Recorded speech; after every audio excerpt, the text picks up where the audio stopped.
Hola a todos y todas, esto es Villano Fitness. Como siempre, ya sabéis que podéis seguirme en Instagram, Héroe Fitness, para ver mi conversión en culturista. Y también que tenéis un 10% de descuento en Pro Nutrition con el código Héroe. Os dejo enlaces abajo en la descripción. Bueno, hoy vamos a hacer un vídeo de preguntas y respuestas sin ropa interior, pero esa parte no la veis. Y como siempre, podéis dejar en los comentarios las preguntas para el siguiente y prestaré más atención a las preguntas que más me gusta tengan. ¿De acuerdo? Así que, básicamente, sin más dilación, vamos a ponernos cómodos y vamos a responder unas cuantas preguntas. Como siempre digo, no puedo responderlas a todas, pero he seleccionado las que tenían o bastantes votos o me parecían bastante interesantes. Entonces, sin más dilación, vamos a las preguntas. José Rodríguez dice, ciclo ideal mayores de 40 años. También ha habido algún otro que me ha preguntado ciclos para mayores de 50 años, etcétera. Bueno, primero de todo, hay que entender una cosa, cuando tenemos 40 años y de 40 en adelante, estamos empezando a entrar en una fase crítica de la vida. No somos viejos, obviamente los 40 son los nuevos 20 prácticamente, pero es verdad que a esas edades hay que dejar de pensar tanto en la estética, en hacer burradas, en llevar el cuerpo al límite, y hay que empezar más a pensar en longevidad, en salud, en bienestar, en calidad de vida. ¿Vale? ¿Por qué? A los 40 años, quieras o no, ya ha pasado tu plenitud física. Entonces,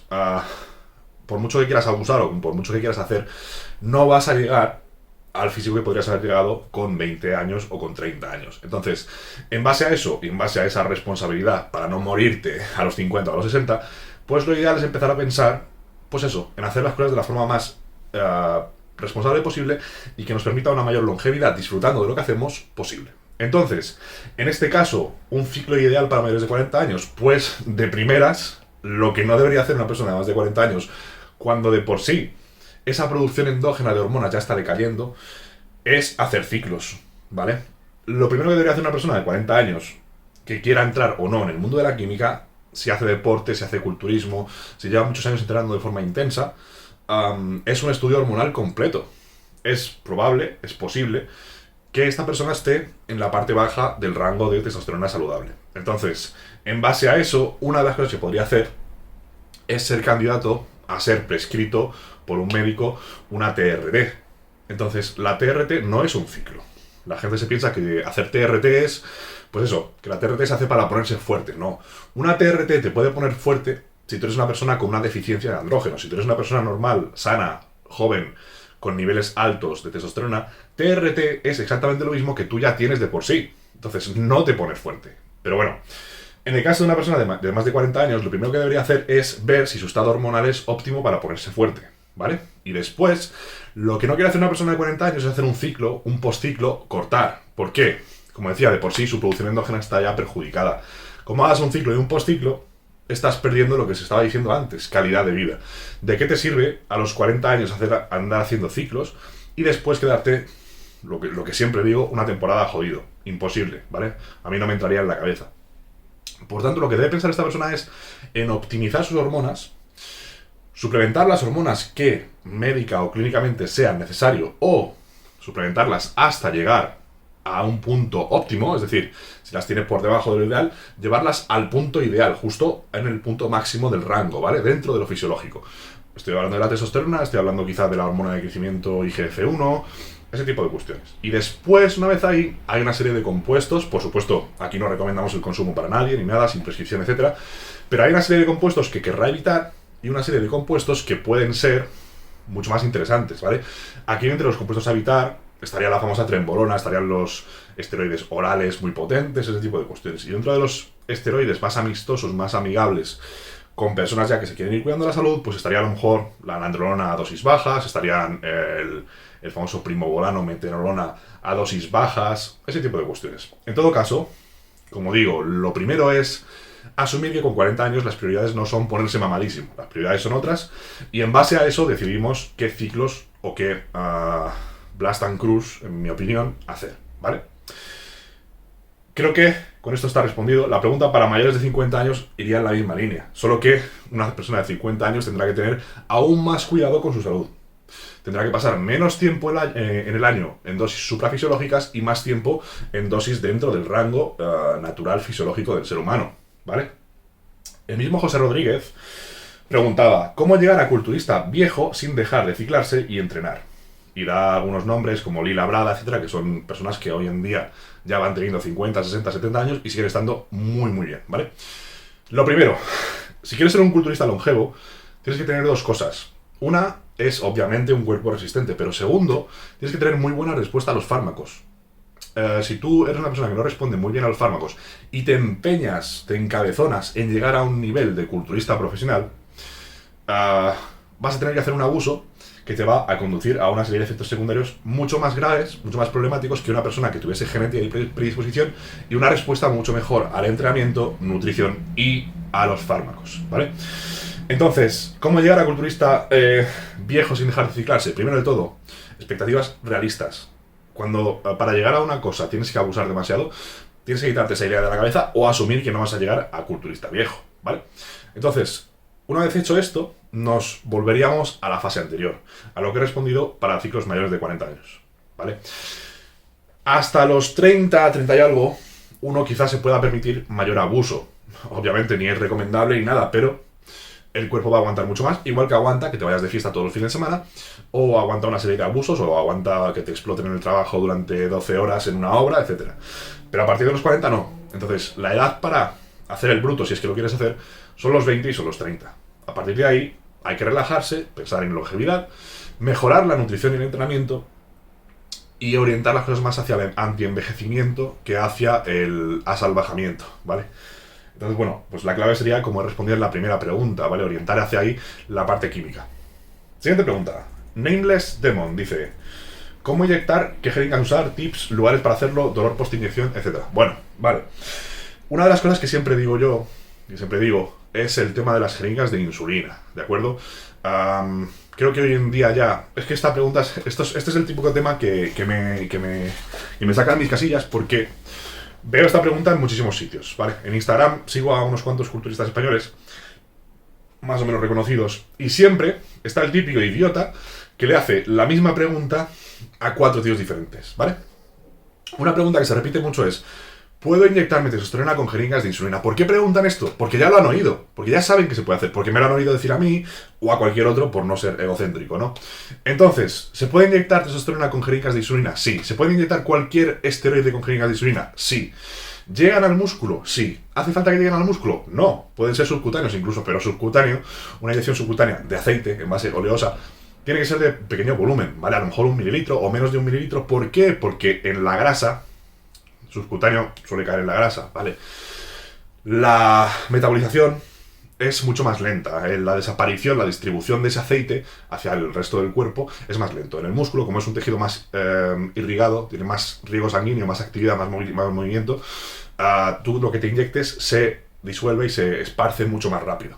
Entonces, cualquier esteroide se puede inyectar con jeringa de insulina, se puede inyectar intramuscular con una jeringa de insulina si no estás gordo, y por otra parte no hace falta ni siquiera que sea intramuscular. Si cae debajo de la piel, si cae subcutánea, funciona igual, se reparte igual y produce unos niveles en sangre más estables, ¿de acuerdo? Entonces, bueno, es verdad que puede tener tendencia a producir más irritaciones, más bultos, más dolor en la zona, pero eso no es necesariamente malo, ¿vale?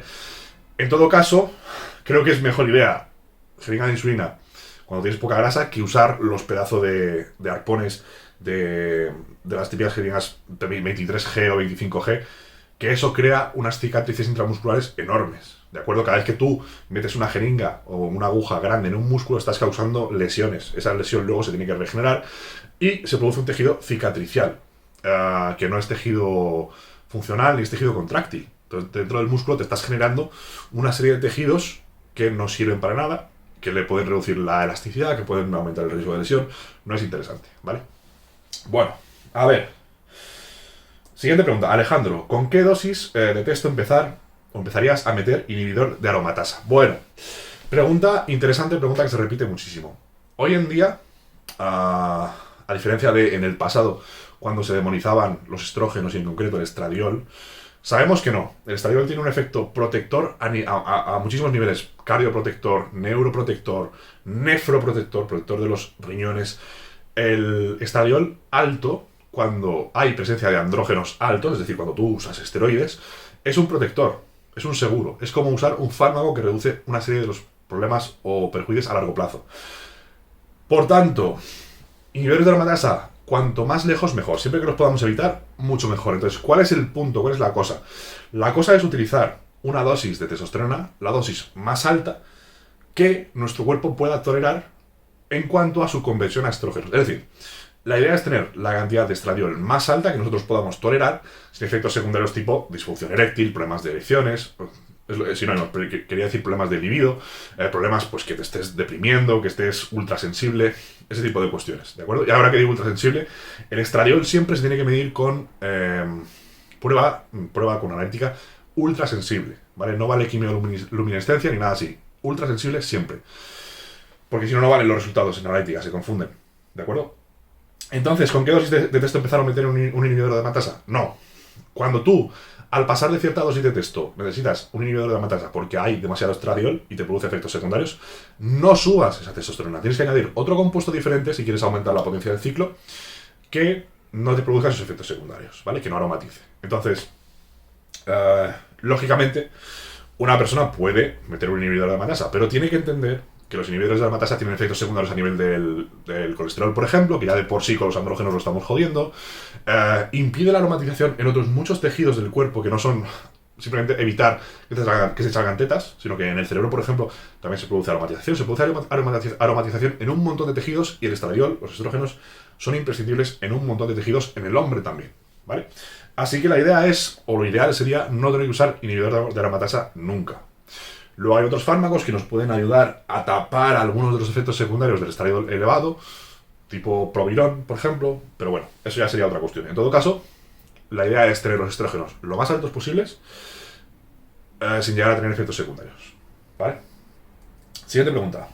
Ángel Muñoz dice, ¿qué pasa si tienes un bajón de libido en TRT después del ciclo? Pues pueden pasar muchas cosas y los motivos pueden ser muy diversos. Como he dicho en otros vídeos, puede ser un problema de falta de sensibilidad o de desensibilización a los andrógenos en el cerebro. Podría ser. Puede ser también simplemente que haya una gran diferencia momentánea de carga androgénica y necesites un tiempo de adaptación. Puede ser también que sigas utilizando inhibidores de aromatasa y cuando bajas a una dosis de TRT, el estradiol te baja demasiado y ya sabemos que los niveles correctos de estradiol son imprescindibles para la libido, ¿vale? Tenemos una balanza andrógenos, hormonas androgénicas, testosterona por ejemplo, y estrógenos. Estos dos tienen que estar en un equilibrio constante, ¿vale? Si sube uno, sube el otro, si sube el otro, sube el uno. Proporcionales. Cuando se produce un problema de desequilibrio en cualquiera de las dos, podemos empezar a tener problemas. Entonces, cuando tú pasas de un ciclo a un TRT, es posible que hayas estado usando un inhibidor de aromatasa o lo que sea y todavía tengas los estrógenos bajos, o que sigas usando un inhibidor de aromatasa. En todo caso, si tú haces una TRT, la testosterona está pues en un rango razonable y el estradiol está en un rango razonable, no deberías tener problemas de libido. Si hay problemas de libido, ya habría que ver si quizá, por lo que sea, tú aromatizas demasiado y tendrías que usar un inhibidor de aromatasa, cosa que es muy poco probable. O si no, podríamos ver que hay una deficiencia de estradiol por el motivo que sea. O después nos podríamos trasladar ya a otros neuroesteroides, a DHEA, a la pregnenolona, pero es una cuestión un poco más complicada. En todo caso, casi siempre se reduce todo a testosterona, estradiol, y que no estés usando, por ejemplo, finasteride o cosas así. Si estuvieses usando finasteride, tendrías ahí una explicación muy probable de por qué tienes problemas de libido. Siguiente pregunta. Manolo Gil dice, ¿crees que los SARMs dan muy buenos resultados para ser usados en dosis tan bajas? Lo digo porque la mayoría de veces se recomiendan LGD, S23, tal, a 10 o 20 miligramos al día, y eso ya da buenos resultados. Pues sí, efectivamente. Efectivamente, los SARMs son sustancias potentes que, como se usan en dosis bajas, causan unos beneficios o causan unos efectos habitualmente más suaves que los esteroides. ¿Por qué? Porque los esteroides se suelen usar en dosis, en rangos de cientos de miligramos a la semana. Los orales se suelen usar pues 40, 50, 100 miligramos al día, y los inyectables se suelen usar pues 300, 400, 500, 1000, 2000, ¿vale?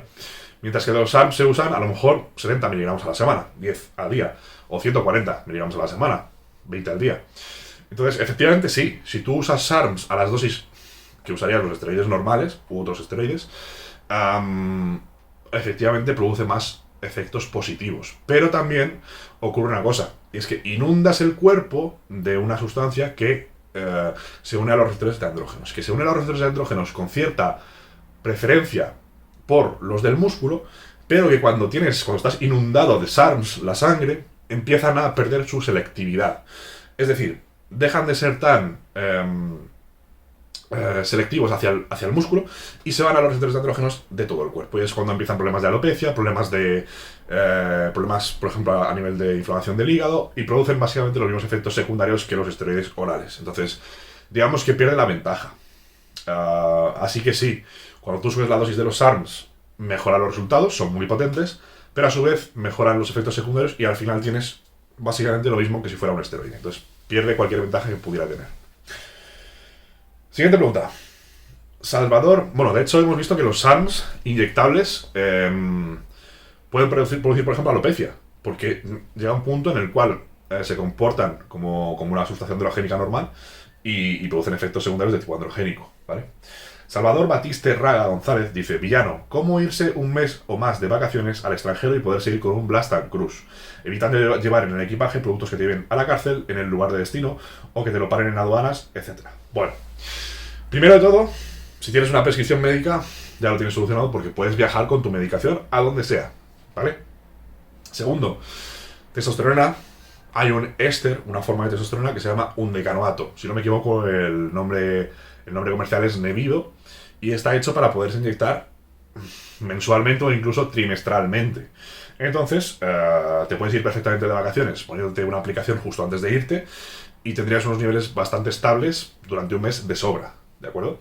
En todo caso, bueno, siempre se pueden hacer artimañas, buscar un poco de información sobre el sitio de destino por si lo puedes adquirir allí, etcétera, ¿vale? Pero en principio, con estos ésteres de larga duración, tendríamos solucionados todos los problemas, ¿vale? Sin meternos en artimañas de intentar esconder nada en la mochila, ni nada de eso, ¿vale? Que, como siempre os digo, no rompáis las leyes de vuestro país y, por supuesto, no rompáis las leyes del país de destino, sobre todo si es un país tercermundista y vas a acabar en una cárcel, pues, en unas condiciones horribles, ¿de acuerdo? Carlos Suárez Guerra dice: Buenas, Villano, ¿qué cantidad de texto más o menos hace falta para hacer un TRT en condiciones para una persona que va al gym? Bueno, vamos a ver. Que vaya al gym una persona o no es irrelevante. Pero claro, una persona que vaya al gimnasio y haga un TRT, lo que quiere es tener la testosterona lo más alta posible dentro del rango para ganar o rascar lo máximo posible de masa muscular, ¿no? Entonces, la dosis, la cantidad, no es exacta. Eso se mide haciéndose analíticas de sangre. ¿Por qué? Pues porque cada persona metaboliza la testosterona a un porcentaje, luego cada uno tiene unas enzimas que la destruyen o la convierten a un porcentaje, y luego esa persona tiene una conversión a testosterona libre en un porcentaje, y luego los receptores no sé qué, no sé cuántos tal, y al final tenemos un escenario en el cual una misma dosis de 100 miligramos para dos personas diferentes puede dar unos resultados en sangre y unos resultados a nivel de sensaciones totalmente distintos. Por tanto, habitualmente la dosis puede ser desde 70 miligramos a la semana hasta 100, hasta 150, hasta 200, dependiendo de cómo esa persona metabolice, ¿vale? Y dependiendo de cuál tomes como rango normal, porque a veces en unos laboratorios son de entre 200 y 800 y otros laboratorios son entre 200 y 1000. Entonces, si tú quieres irte a 1000, pues habrá que usar un poco más, un poco menos, ¿no? En todo caso, esto siempre se ajusta con analíticas de sangre, ¿vale? Pero el rango habitual, lo que suelen prescribir a la gente, pues es eso: 70, 100, 150, hasta 200. En ese rango, la mayoría de la gente estará dentro de la normalidad o tirando para arriba. Pero tú, pues tendrás que ajustarlo, ¿vale? Eduardo P. TRT en personas con sobrepeso. ¿Sí o sí más inhibidor de aromatasa? Bueno, ¿por qué pregunta esto? Porque por el tema de la grasa corporal. Cuando tenemos más grasa corporal, tenemos más enzima aromatasa, que es la enzima que convierte testosterona en estradiol. Y los inhibidores de aromatasa hacen que esa enzima aromatasa no pueda convertir esa testosterona. Entonces, ¿sí o sí hace falta más o hace falta un inhibidor de aromatasa en personas con sobrepeso cuando hacen TRT? No. Del mismo modo que no todas las personas que tienen sobrepeso con una testosterona normal endógena necesitan o tienen problemas de estradiol o tienen ginecomastia o cosas así. Por tanto, no. En principio no tiene por qué ser así, pero sí que es verdad que es más probable que una persona con mucho sobrepeso necesite tener cierto control de los estrógenos que una persona normal. En todo caso, casi nunca nadie necesita controlar los estrógenos con una TRT legítima a una dosis fisiológica, ¿vale? Jonas Ugarte dice, si soy joven de 26 años y tengo el testo al límite de lo normal, casi llegando abajo, ¿sería recomendable un tratamiento hormonal o ciclarse?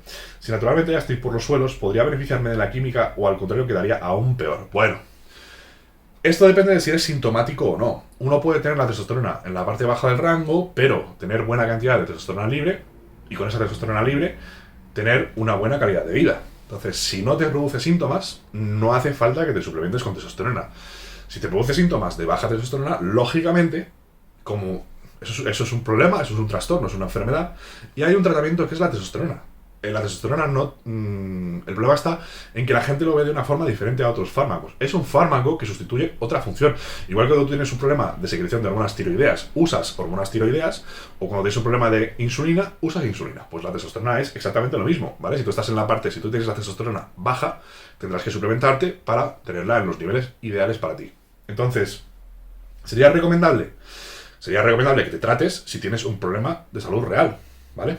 Ciclarte entendiendo cómo usar y dejar de usar, como tú dices, te va a generar más efectos secundarios y más problemas de los que ya puedas tener por ese bajón posterior. Entonces, la solución lógica para ti sería TRT. Luego ya si tú cuando haces TRT además decides ciclarte con cosas extra, ya es cosa tuya. Pero la base de TRT se tendría que mantener siempre, ¿de acuerdo? Luego, por supuesto, tendrás que estudiar si esa deficiencia de testosterona, de dónde viene, si es un hipogonadismo primario, secundario, si es por los testículos, si es por la señalización del cerebro hasta los testículos, ese tipo de cuestiones, ¿vale? Si es por la secreción de las hormonas, de las gonadotropinas, etc. ESG dice, ¿alguna vez has pensado en dedicarte solo a YouTube y redes sociales? Si es así, ¿qué te ha tenido o inclinado a no hacerlo? Bueno, esta se ha metido en medio, la quería dejar al final porque era un poco más personal. Pero hoy en día sí que me dedico a esto. Hoy en día ya no trabajo de lo que trabajaba antes. Y así que, en respuesta a tu pregunta, ya lo hago. Bueno, siguiente. Pablo Siso Aguilar dice, ¿qué protocolo siguen los competidores antes de salir a tarima y por qué? Me refiero a lo de hincharse a dulces y bollería. Bueno, el tema de los protocolos pre-competición es muy ¿vale? Es muy de pseudociencia. Es, bueno, estaba basado en cosas que no tenían mucho sentido aplicadas al culturismo, las sobrecargas de sales, etc. Entonces, la idea era hacer una depleción de hidratos de carbono y luego asumir que cuando vuelves a comer se produce una supercompensación, aumentan aún más los depósitos de glucógeno, o sea, cuando comes hidratos otra vez, después de haberlos quitado, te vas a acumular más glucógeno que antes, te vas a poner más grande y a su vez ese glucógeno, ¿vale? Como es esa glucosa con agua para llenar el músculo, la idea es dejas de beber agua y entonces esa glucosa para acumularse en el músculo como glucógeno coge el agua de debajo de la piel mágicamente y entonces te pones más grande y quitas todo el agua subcutánea y entonces te aprietas mucho más. Esa era la teoría. Pero el tema de cargar con dulces, etcétera, no tiene ninguna ciencia detrás. Esto básicamente se trata de salir al escenario con poca grasa y con una buena cantidad de glucógeno muscular. Entonces, ese glucógeno muscular no hace falta que lo rellenes con bollería, ni hace falta que hagas una carga extrema, ni nada así. Estos son parte de protocolos de la vieja escuela que no tienen mucho sentido y no hay más que ver que mucha gente se ve mejor a una semana de competir o una semana después de competir. ¿Por qué? Porque esto es pseudociencia y no es exacto y casi nunca funciona como te esperas que vaya a funcionar, ¿vale? Entonces la mayoría de las veces lo que hay que hacer es no tener nada de grasa y en las últimas semanas comer un poquito más para que el músculo esté lleno de glucógeno y se te vea lleno, redondo, pero a su vez, pues, sin grasa corporal y con poca agua subcutánea, ¿vale? Caprice Madrid dice, a partir de 40 años, ¿cuál sería la dosis adecuada para TRT y con qué frecuencia? ¿Habría que añadir HCG u otras sustancias o solo con la testosterona valdría? Bueno, esto nos lleva a las preguntas que he respondido antes, ¿vale? La TRT, la dosis adecuada se calcula con analíticas de sangre, no de ninguna otra forma. Y la frecuencia depende de qué forma de testosterona utilicemos. En general, cuanto mayor sea la frecuencia de aplicación semanal, más vamos a reducir efectos secundarios, más vamos a reducir fluctuaciones, por tanto lo ideal sería inyectarla cada día en microdosis, ¿vale? Pero la mayoría de testosteronas comerciales que están disponibles se pueden aplicar 2 veces por semana y eso nos daría una estabilidad razonable, ¿de acuerdo? Cuantas más veces mejor, pero 2 veces por semana sería razonable, ¿vale? ¿Habría que añadir HCG u otras cosas? No. El HCG solamente es si quieres mantener la producción de esperma, de la fertilidad, el tamaño testicular, etcétera. También puede ayudar cuando ya somos más mayores a la producción de neuroesteroides, etcétera, lo que comentaba antes de pregenolona, de HEA. Pero bueno, estos son hormonas que se pueden suplementar también y que hoy en día pues que son perfectamente legales y se pueden vender como suplementos. Entonces, el HCG no forma parte de la terapia de reemplazo con testosterona. La terapia de reemplazo con testosterona es testosterona. Entonces, el HCG se puede añadir si queremos lo que he comentado, pero no es una necesidad ni nada así. No es un requisito. Facu Pérez dice, ciclos o protocolos más hair-friendly. Bueno, aquí también hay cuestiones a tratar que son... Es bastante extenso este tema, ¿vale? Voy a revisar el móvil y sigo grabando. Bueno, como decía, el tema hair-friendly, ¿vale? En español, que sea benigno para el pelo, que no nos deje calvos. Bueno, como decía, tema complicado. ¿Por qué? Primero de todo, el tratamiento estándar para el tema de alopecia es el bloquear la conversión de testosterona en DHT, que es un andrógeno más potente, por tanto interactúa de forma más fuerte con los folículos del pelo y los destruye, los atrofia, ¿vale? Entonces, un ciclo amistoso o benigno para el pelo sería, por ejemplo, testosterona con un inhibidor de esta enzima 5-alfa reductasa, tipo finasteride o dutasteride, etc. Pero ¿qué ocurre? Cuando tú usas una dosis muy alta de andrógenos, ¿vale? Aunque bloquees esa conversión a DHT, por ejemplo, si tú haces un ciclo de 500 miligramos de testosterona y usas finasteride con él, bloqueas la conversión a DHT total o parcialmente, ¿vale? Entonces no hay DHT. Pero la testosterona ya de por sí es una hormona androgénica que en cantidades suficientes también se puede unir al cuero cabelludo y causar la misma alopecia. Por tanto, no hay ningún ciclo que sea totalmente hair friendly. Entonces, luego, por ejemplo, está la nandrolona. La nandrolona se considera uno de los más hair friendly por eso, porque cuando se metaboliza a otro andrógeno, a la DHN, dihidronandrolona, esta DHN es un andrógeno más suave que la propia nandrolona. Por tanto, se une al folículo de forma menos potente y causa menos efectos, en este caso, devastadores contra el folículo o produciendo calvicie, ¿no? Entonces, otro punto importante es que la gente se piensa que usando protocolos para la calvicie como minoxidil y finasteride puede usar esteroides y no tener pérdida de cabello. No, la única vía por la que funciona el finasteride es por eso, porque evita el bloqueo, evita la conversión de testosterona en un andrógeno más potente. Pero si tú usas cualquier otro andrógeno que no pase por esa conversión o en dosis suficiente, va a ir directamente al cuero cabelludo y va a causar los efectos de alopecia. Entonces, si tienes tendencia a esto, todo el mundo tiene tendencia a la alopecia, ¿de acuerdo? Lo que pasa es que hay gente que la desarrolla más rápido y gente que menos. Al final, todo el mundo llega a la edad de los 80 años con menos densidad capilar que con 20. Entonces, si tú no tienes tendencia, esto te lo va a acelerar siempre. Y luego hay, por ejemplo, otros esteroides que en teoría son muy poco androgénicos. Por ejemplo, la oxandrolona. ¿Pero qué pasa con la oxandrolona? La oxandrolona, por ejemplo, de por sí es un andrógeno suave. Entonces, si tú tuvieras solamente oxandrolona en el cuerpo, probablemente podrías ganar masa muscular y el pelo se mantendría bastante bien. Pero ¿qué pasa? Tendrías toda la cascada de efectos secundarios por una deficiencia de testosterona, porque solo tendrías oxandrolona.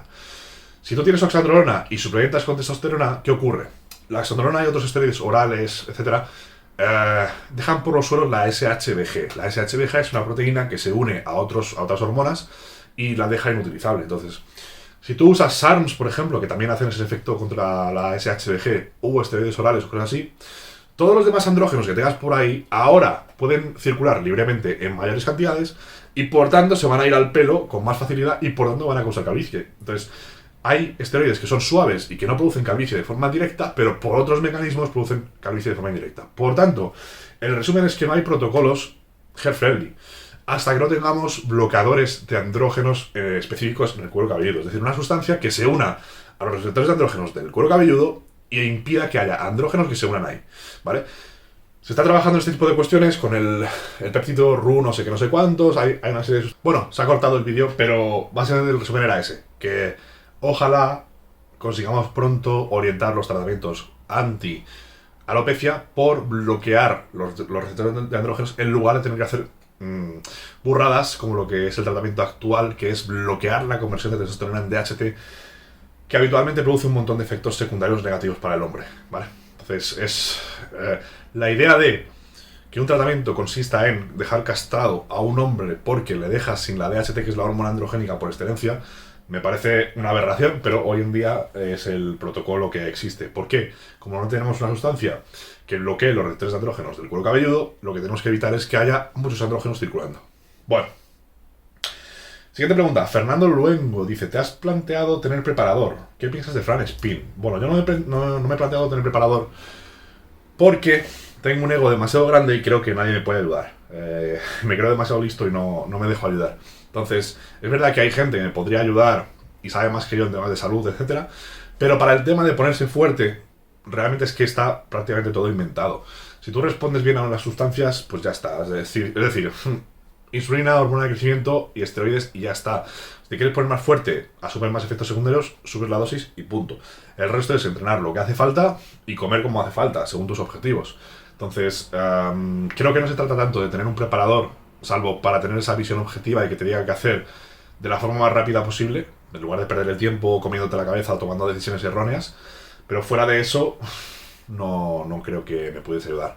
¿Y de Fran Spin qué opino? Pues que cualquiera que quiera ser IF Pro o ganar un campeonato importante en España, pues debería ponerse en contacto con él. O sea, es el mejor preparador que pueda haber en España, al menos. Última pregunta. Gonza007 dice, tasa de aromatización o reducción según miligramos de testosterona. Ejemplo, 500 miligramos de testo sin inhibidor de aromatasa dejarían 250 miligramos de testo libre y lo demás se iría con aromatización o reductasa. Me parece interesante ya que en un ciclo X, por ejemplo, muchas veces no haría falta subir dosis, sino simplemente usar antiestrógenos y de esa forma elevar la potencia a igualdad de miligramos. Bueno, la respuesta es no, ¿vale? La respuesta es no por un motivo muy sencillo. Como decía antes, el estradiol, los estrógenos son súper importantes y además son anabólicos. El estradiol tiene sus propios mecanismos de hipertrofia y además de pérdida de grasa y de evitar ganancia de grasa. O sea que es otra sustancia que mejora el rendimiento, es como un esteroide. De hecho es una hormona esteroide, es una hormona sexual. Entonces, nos da un poco igual cuánto nos aumentaría la testosterona libre por esa testosterona que no se convierte a estradiol, porque al final necesitamos las dos. Entonces, si tú quieres aumentar la potencia de un ciclo, lo que haces es aumentar los miligramos totales, ¿vale? Luego, bloqueando, por ejemplo, la reducción, la 5-alfa reductasa, la testosterona es una hormona que se convierte en dos hormonas básicamente, ¿vale? Por un lado, aromatiza, se convierte en estradiol, estrógenos, y por otro, se reduce y se convierte en DHT, dihidrotestosterona. Entonces, como dice él, es muy lógico pensar que si tú bloqueas estas dos vías, tienes más testosterona total, que es un anabólico potente. Y es verdad. Por ejemplo, en gente que tratamos con finasterida, tienen más testosterona total circulando y potencialmente pueden ganar más masa muscular. Pero tienen todos los efectos secundarios derivados de reducir la DHT, que tampoco tiene gracia. Entonces, tu teoría está bien. Es decir, aumentaría la testosterona disponible si disminuimos estradiol y DHT. Pero tendríamos una serie de efectos secundarios y perderíamos muchas ventajas. Por tanto, no tendría sentido y nos da un poco igual si la tasa de conversión es del 50, del 10 o del 3%. Porque al final lo que tienes que ver es, ¿me está dando resultados o no? Ya he agotado el tiempo durante el cual X miligramos, como decía, X miligramos me podrían dar y resultados, así que tendrás que usar X más un 10% o más un 20% e ir ajustando con el tiempo, ¿vale? Entonces, básicamente eso es todo. Ya sabéis que podéis dejarme preguntas abajo en los comentarios para las siguientes preguntas y respuestas y que las preguntas con más likes son habitualmente las que más atención presto y las que más caso hago. Así que esto es todo y nos vemos en el próximo ciclo. Saludos. ¡Pum! ¡Oh!